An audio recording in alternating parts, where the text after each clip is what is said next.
몇 년 전 한 취업 포털 사이트에서 대학생을 대상으로 설문조사를 했습니다. 부모님께 가장 하기 힘든 말이 무엇일까요? 1위가 사랑합니다 였다고 합니다. 왜 대학생 자녀들은 세상에서 그들을 가장 사랑하는 부모가 가장 듣고 싶어하는 사랑한다라는 말을 하기 어려울까요? 자녀들의 탓이 아닙니다. 부모로부터 사랑한다는 말을 들어본 지가 너무 오래되었기 때문입니다. 그래서 사랑한다는 표현이 너무 어색한 말이 되어버렸습니다. 안녕하세요. 샬롯입니다. 오늘 준비한 책은 관계와 소통의 심리학, 표현해야 사랑이다 입니다. 저자 이민규는 심리학 박사, 임상 심리 전문가, 아주대학교 심리학과 명예교수이며 1%의 행동의 심리학자로 불리고 있습니다.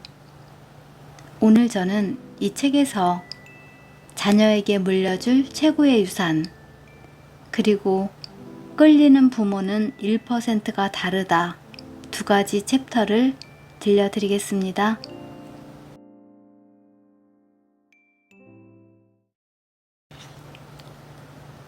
자녀에게 물려줄 최고의 유산은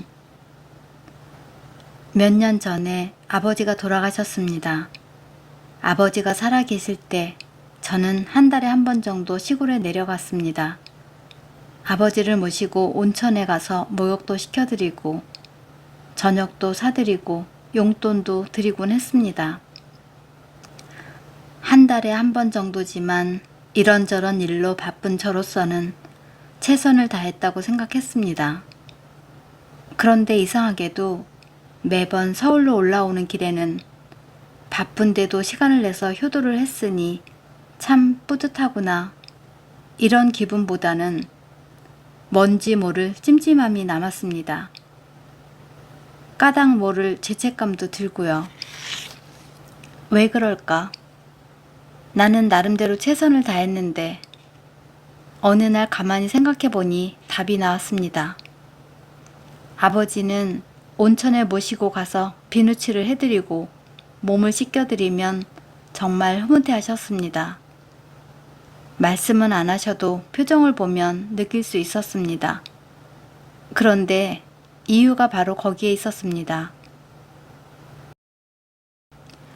여러분이 이해하실지 모르겠지만, 그리고 부끄러운 이야기지만 뼈만 앙상하게 남은 아버지의 몸을 닦아드리는 것을 제가 기꺼이 즐거운 마음으로 하고 있지 않다는 것이었습니다. 지금 안 하면 나중에 후회할지도 몰라. 어쩌면 이번이 마지막이 될지도 몰라. 이런 생각을 하면서 의무적으로 했던 것입니다. 곰곰이 생각해 봤습니다. 왜 그럴까?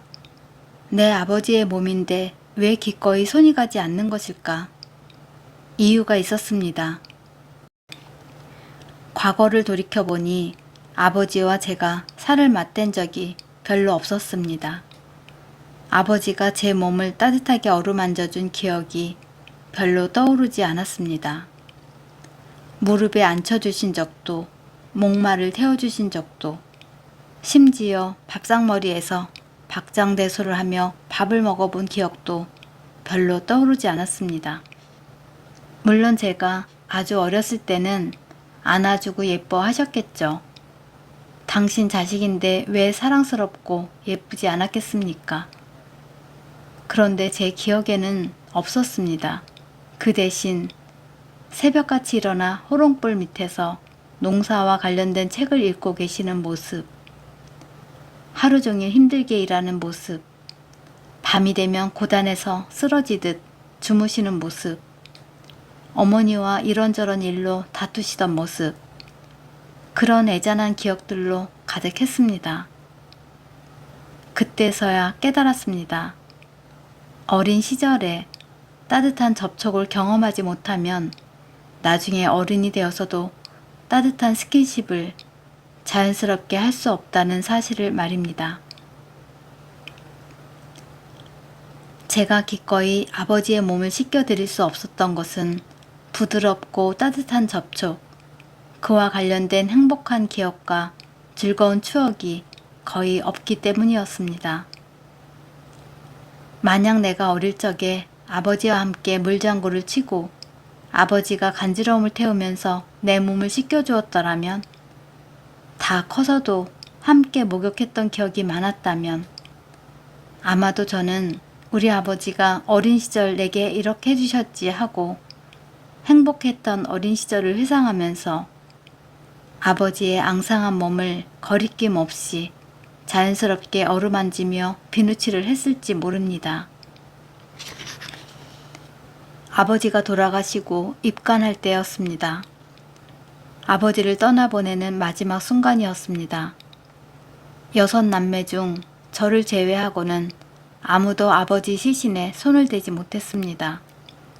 왜 그랬을까요? 아버지에게 정이 없어서일까요? 아버지를 싫어했기 때문일까요? 저는 아니라고 생각합니다. 모두 아버지와 따뜻한 스킨십을 경험해 본 적이 없기 때문에 두렵고 어색했던 것 같습니다. 사실 저도 그랬습니다.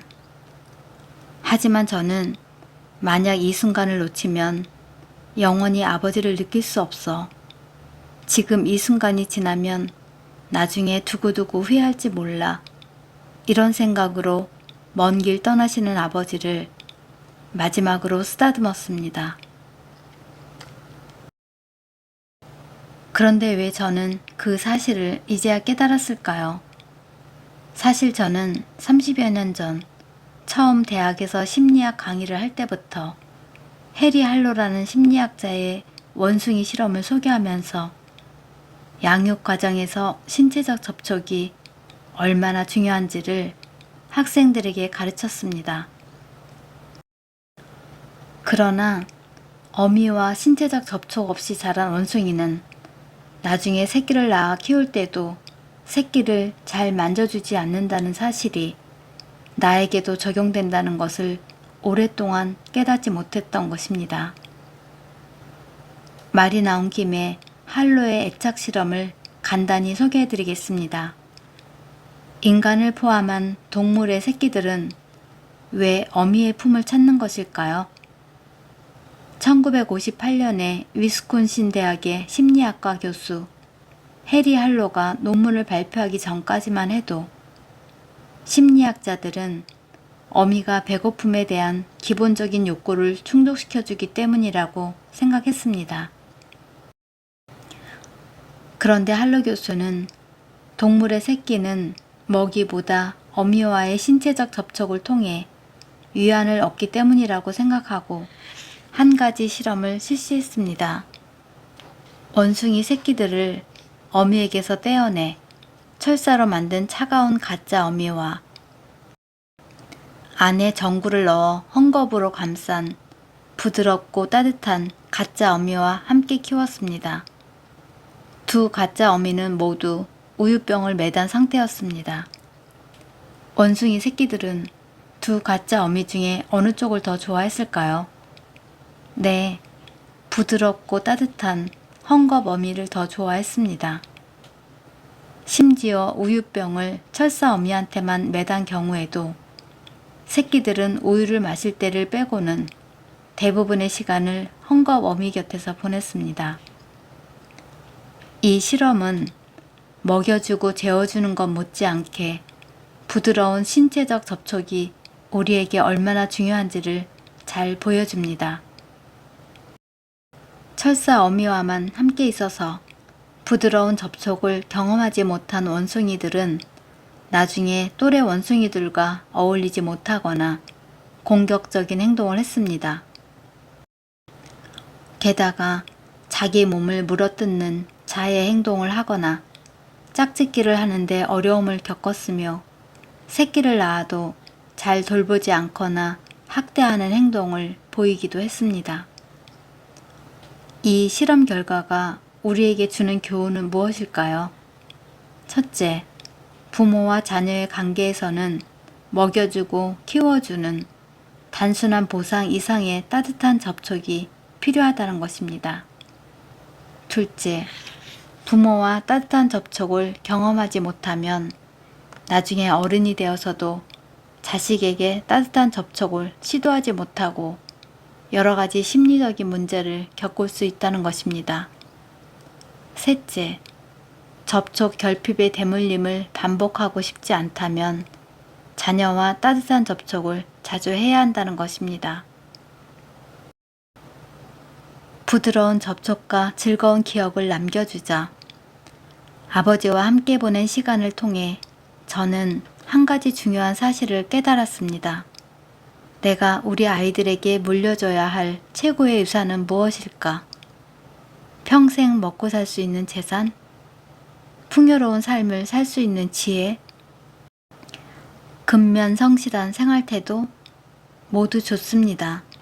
그보다 저는 아이들에게 부모와의 부드러운 접촉, 따뜻한 기억, 즐거운 추억을 물려줘야겠다는 생각을 하게 되었습니다. 끌리는 부모는 1%가 다르다. 사실 저는 모태 아침형 인간인 것 같습니다. 초등학교 때도 새벽같이 일어나서 태권도 도장에 다니고 그랬거든요. 오히려 부모님이 위험하니까 너무 일찍 다니지 말라고 하실 정도였습니다. 그냥 벌떡 일어나면 되는데 우리 아이는 왜 안 일어나는 걸까요? 이런저런 생각을 하니 점점 더 화가 치밀어 올랐습니다. 때마침 타이밍 절묘하게도 베트남의 탕리칸 스님이 쓴 책이 화라는 제목으로 번역 출간되었다는 기사를 보고 곧바로 그 책을 주문했습니다. 너무 화가 나서 말입니다. 스님에게 숨겨둔 아들이 있다면? 책을 읽다가 문득 황당한 생각이 떠올랐습니다. 탕리탄 스님한테 숨겨놓은 아들이 한 명 있다. 그 아들도 고등학교 2학년인데 아침에 안 일어난다. 그럴 때 스님은 어떻게 아이를 깨울까? 나처럼 깨울까?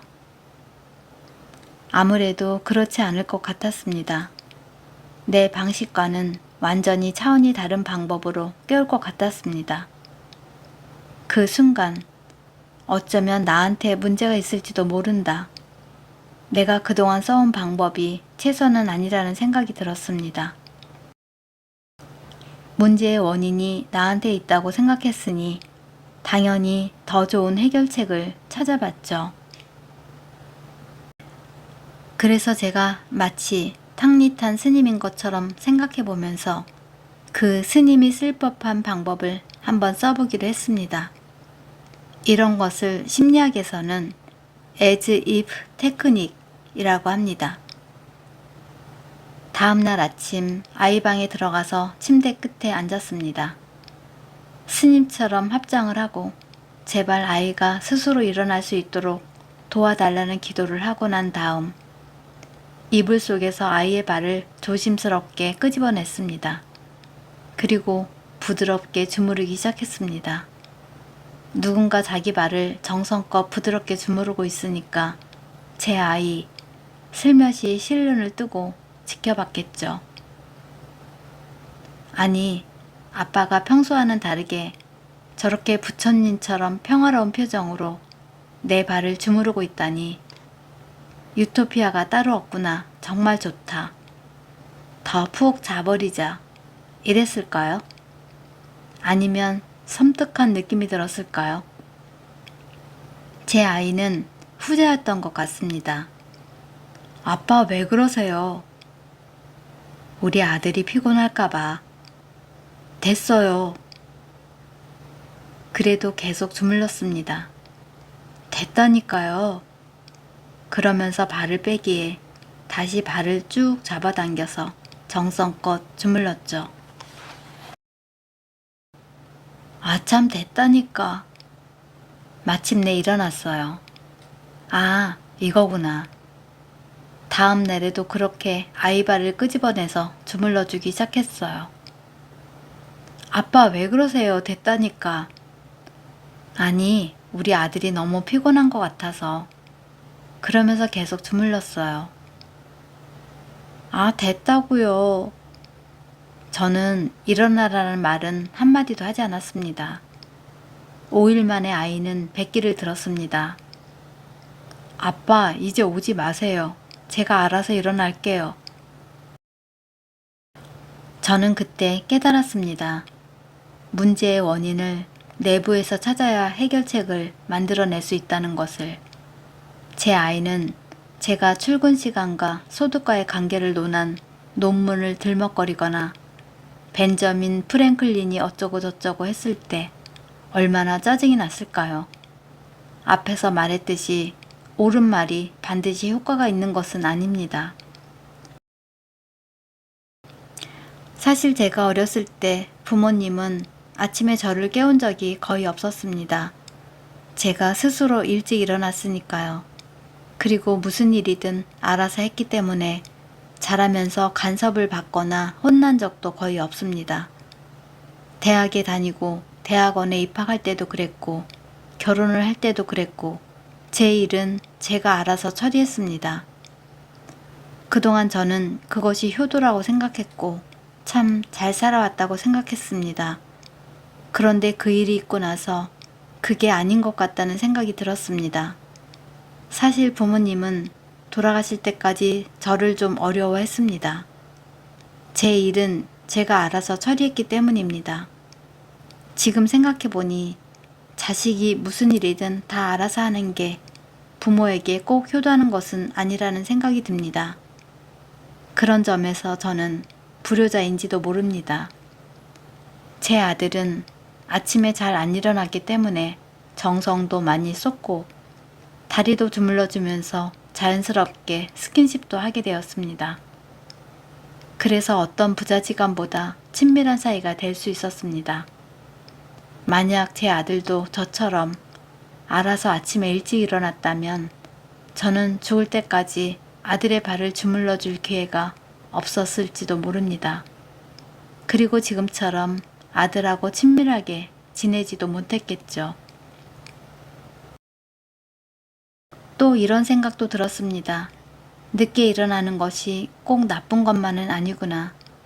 모든 상황은 의미의 씨앗을 내포하고 있으며 신이 사람들에게 선물을 줄 때는 문제라는 것으로 포장해서 줄 수도 있겠구나. 문제가 생겼을 때 원인을 외부로 돌리지 않고 자신에게서 찾으면 지혜로운 해결책을 훨씬 더 많이 찾을 수 있습니다. 그리고 이런 문제를 지혜롭게 해결하기만 하면 그런 문제가 없었을 때보다는 훨씬 더 좋은 결과를 만들어낼 수 있습니다.